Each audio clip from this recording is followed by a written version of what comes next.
எவ்வளவு ஆசை உங்களுக்கு ஒரு சொந்த வீடு கட்டிக்கணும்னு? நமக்கு நல்ல வாடகை வீடு கிடைச்சிட்டா சூப்பர்ன்ற நிலைமை தாண்டி இன்னைக்கு நம்மளோட பூமியில நம்ம இருக்கோம், கீழ இருந்து வானம் வரைக்கும் இது நம்மளோட இடம் அப்படின்னு நினைச்ச ஒரு வீடு கட்டது ரொம்ப சந்தோஷம். நீங்க சொல்லதே எனக்கு அழகா தெரிஞ்சது.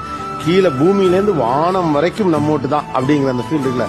நீங்க தூங்கி எந்திரிச்சு பார்த்தா, விடிஞ்சு பார்த்தா நீங்க உங்க சொந்த வீட்டுல படுத்திருக்கீங்க. எப்படி இருந்தது அந்த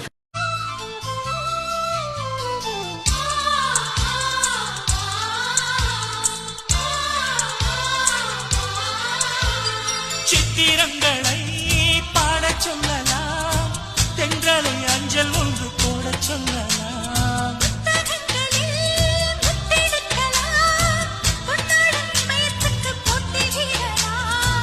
பூவுக்கு பொட்டு வைத்து பார்க்கலாம், பூவுக்கும் ஆடை தைத்து போடலாம்.